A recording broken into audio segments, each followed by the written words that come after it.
Hello, welcome to Rama's home baker vlog. இன்னைக்கு நம்ம empty சால்னா எப்படி பண்ணலான்னு பார்க்கலாம். ஃபர்ஸ்ட்டு வந்து அடுப்பை பற்ற வச்சுக்கோங்க.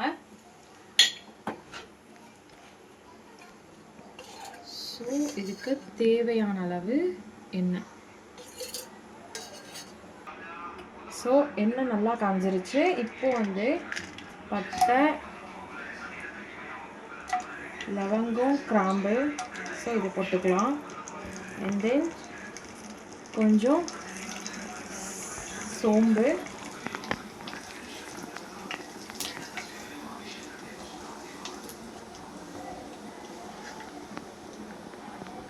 ரெண்டு பச்சை மிளகாவை கட் பண்ணி வச்சுருக்கேன், கொஞ்சோண்டு கருவேப்பிலை, அடுத்து ஒரு 3 வெங்காயத்தை கட் பண்ணி போட்டுக்கலாம். வெங்காயம் கொஞ்சம் நல்லா வதங்க வச்சு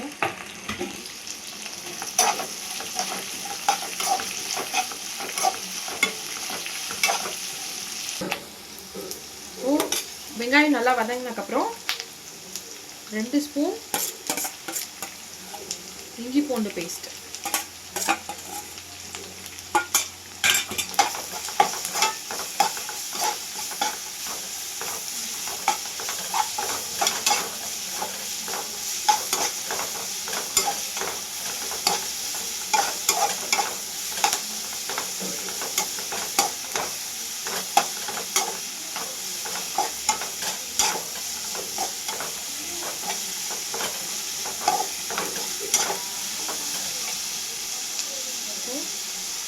ஒரு 3 தக்காளி, பழுத்த தக்காளி எடுத்துக்காங்க.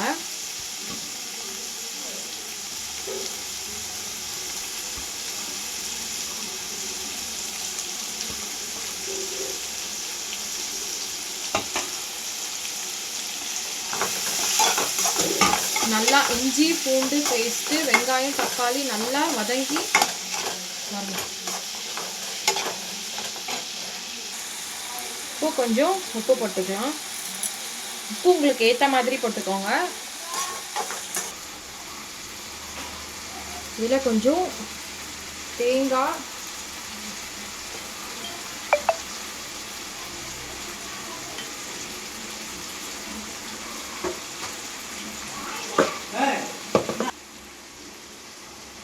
ஸோ அதனால் கொஞ்சமாக எள்ளு சேர்த்துக்கலாம். கசகசாக்கு பதிலாக நீங்கள் கசகசா அரைக்கணும், கசகசா சேர்த்து கொஞ்சமாக சோம்பு,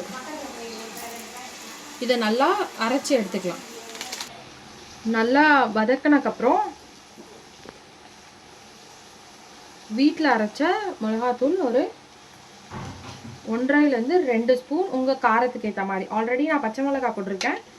ஸோ உங்களுக்கு காரம் நல்லா சாப்பிடுவீங்கன்னா நல்லா போட்டுக்கோங்க. எங்கள் வீட்டில் காரம் நல்லா தான் சாப்பிடுவாங்க.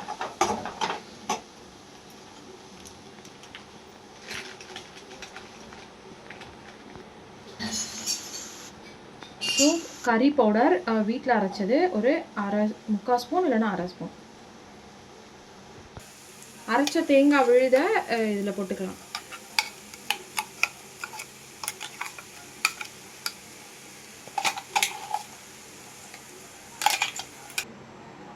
இப்போ 2 கிளாஸ்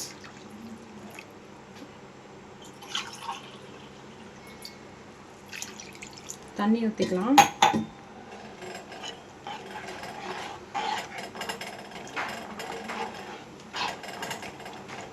இந்த ஸ்டேஜில் காரம் உப்பு எல்லாமே பார்த்துட்டு கொதிக்க விட்டுட்டு ஒரு 10 மினிட்ஸ் கொதிக்க விடலாம்.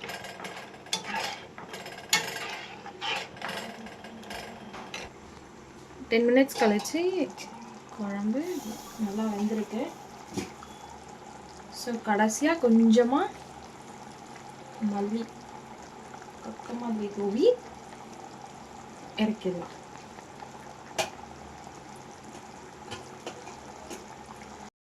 இதுதான் ஃபைனலான அவுட்புட். நீங்களும் உங்கள் வீட்டில் செஞ்சு என்ஜாய் பண்ணுங்கள். இதுக்கப்புறம் அடுத்தடுத்த வீடியோவில் பார்க்கலாம். Until then, bye from Rama Homemaker Vlog. Tata, bye bye.